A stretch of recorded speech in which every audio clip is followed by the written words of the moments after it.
आइए पहले मंगलाचरण करके कथा में प्रवेश करते हैं। विघ्नेश्वराय वरदाय सुरप्रियाय लंबोदराय सकलाय जगद्विताय नागाननाय श्रुतियज्ञ विभूषिताय गौरीसुताय गणनाथ नमो नमस्ते। अखण्डमण्डलाकारं व्याप्तं येन चराचरं तत्पदं दर्शितं येन तस्मै श्रीगुरुवे नमः। नारायणं नमस्कृत्य नरं चैव नरोत्तमं देवीं सरस्वती व्यासं ततो जयमुदीरये। वन्दे वन्दारुमन्दारं वृन्दावनविनोदिनं वृन्दावनकलानाथ पुरुषोत्तमवद्भूतं सच्चिदानन्दरूपाय विश्वोत्पत्त्यादिहेतवे तापत्रयविनाशाय श्रीकृष्णाय वयं श्रीकृष्णाय वयं नमः श्रीकृष्णाय वयं नमः। सोमेश मोहि परनुकूला करिः कथा मुदमङ्गलमूला। जय श्री कृष्ण। हरि ओम। जय श्री कृष्ण। राधे राधे। बंधुओं, पुरुषोत्तम मास महात्मा में हम आज 16वें अध्याय में प्रवेश कर रहे हैं। 15वें अध्याय में हमने देखा कि किस प्रकार दृढ़धनवा जंगल में शिकार खेलने गया। एक शुक ने वहां उसे एक श्लोक सुनाकर बार बार विचलित किया। दृढ़धनवा परेशान थे। रानी ने खूब समझाया, मनाया, पूछा, लेकिन दृढ़धनवा कुछ बोलने को तैयार नहीं। महर्षि वाल्मीकि पधारे थे। जब उनके सामने यही प्रश्न किया तो महर्षि वाल्मीकि उन्हें पूर्व जन्म का वृतांत सुनाने लगे। और पूर्व जन्म में राजा दृढ़धनवा सुदेव नामक एक ब्राह्मण था, तपस्वी, संतोषी, लेकिन संतान नहीं थी। अब यहाँ सुदेव की कथा में जब सुदेव ने लगभग 4000 वर्षों तक तप किया, भगवान प्रकट हुए, वर मांगने के लिए कहा, पुत्र मांगा, तो परमात्मा ने कहा तुम्हारे भाग्य में विधाता ने संतान नहीं लिखी। लेकिन बार बार विनती की। गौतमी, सुदेव ब्राह्मण की पत्नी, उसने व्यंग किया परमात्मा के समक्ष, तो परमात्मा ने गरुड़ जी को आज्ञा दी। गरुड़ जी ने भगवान की आज्ञा ली और सुदेव ब्राह्मण से कहा कि हे द्विज श्रेष्ठ, मेरे स्वामी की आज्ञा से मैं तुम्हें एक पुत्र दूंगा। पुत्र कैसा? महदंश संभव पुत्र पुत्रो भविता ते तपोधना, यानी हे तपोधन, हमारे अंश से, मेरे अंश से तुम्हें एक पुत्र की प्राप्ति होगी, लेकिन ध्यान रखना उस पुत्र से होने वाले दुख को तुम दोनों को भोगना पड़ेगा। ब्राह्मण दंपति यह सुनकर परेशान थे, हैरान थे, लेकिन खुश भी थे कि कुछ भी हो पुत्र प्राप्ति तो होगी।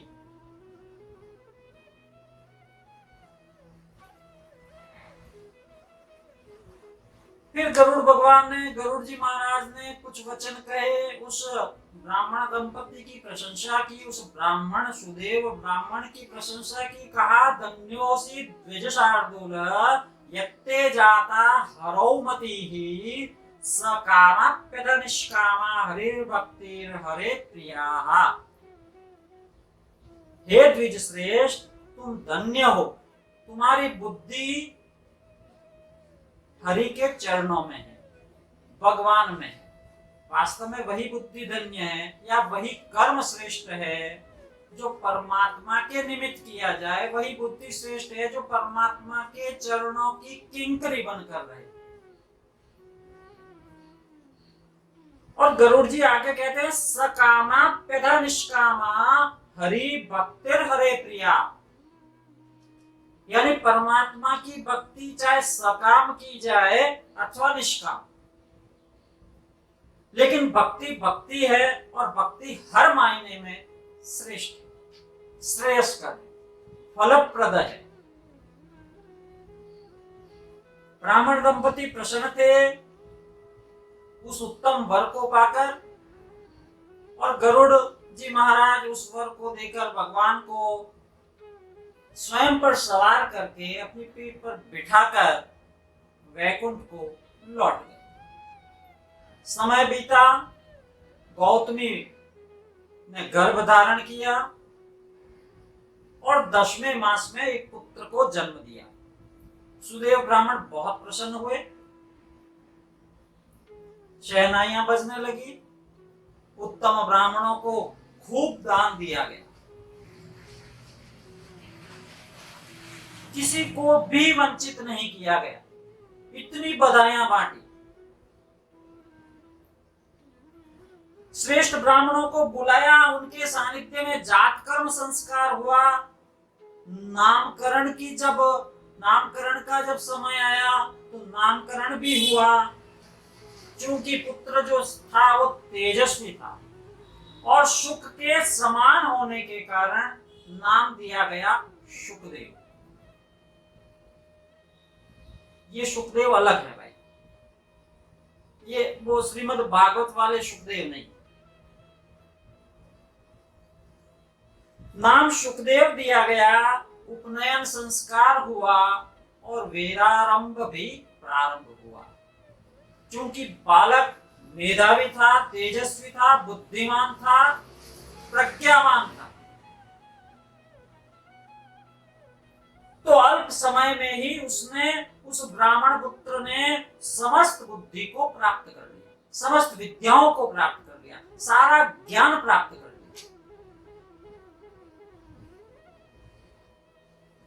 अब यहाँ वाल्मीकि मुनि दृढ़ से आगे कहते हैं कि एकदा देवलोम्यागत कोटि सूर्य समप्रभा। एक बार उस सुदेव ब्राह्मण के घर कोटि सूर्य के समान प्रभाव वाले देवल ऋषि पधारे। अर्घ्य पाद्य विधिवत पूजन किया सुदेव ने, उन्हें आसन दिया। जब विराजमान हुए तो सुदेव शर्मा का पुत्र वह शुकदेव भी चरण स्पर्श के लिए, देवल ऋषि के सम्मान के लिए वहां आया। और जब देवल ऋषि ने उसकी हस्त रेखाओं का अवलोकन किया, मस्तक की रेखाओं का अवलोकन किया, ध्यान लगाया, उस पुत्र की बहुत प्रशंसा की, लेकिन अंत में एक बात कही जिसने सुदेव और उनकी पत्नी गौतमी को बहुत विचलित कर दिया। क्या कहा? कहा एक एवं महान दोषो येन सर्वं प्रथाव्रतम। एक एवं महान दोषो येन सर्वं प्रथाकृतम, यानी यह सर्व गुण संपन्न होने के बाद भी, या यूं कहें यद्यपि इसमें सभी गुण हैं, लेकिन एक बहुत बड़ा दोष है जिससे सारे गुण व्यर्थ हो जाते हैं।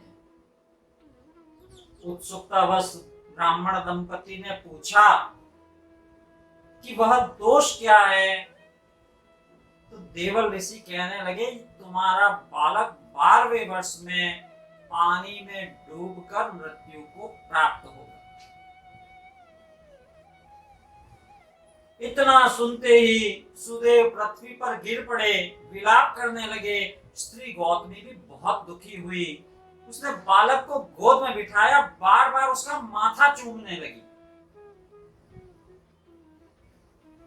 विलाप कर रही थी, लेकिन धैर्य को धारण करके अपने पति को समझाने भी लगी। उसने कहा, राजा नल, प्रभु श्री राम, धर्मराज युधिष्ठिर, राजा बलि, अरे इन सब ने भी तो दुख पाए हैं। इनके भाग्य में भी वे दुख की रेखाएं विद्यमान थी। सब कुछ होते हुए भी जिन्हें दुख पाना पड़ा। तो हे देव, हम साधारण हैं, हम उनसे अलग नहीं हैं। अतः उत्तिष्ठ हे नाथ, हे देव उठिए और हरि भज सनातनम, उस हरि को भजिए, उस हरि का भजन कीजिए।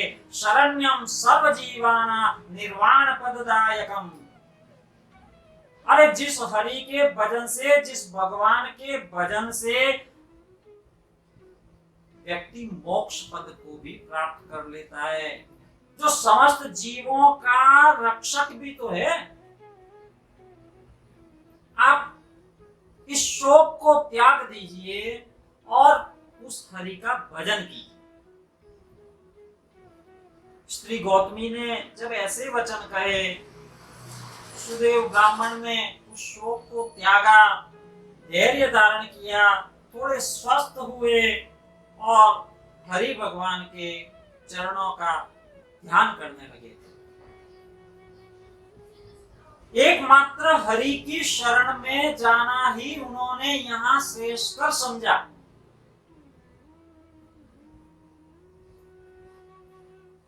श्री कृष्ण गोविंद हरे मुरारी, हे नाथ नारायण वासुदेवा।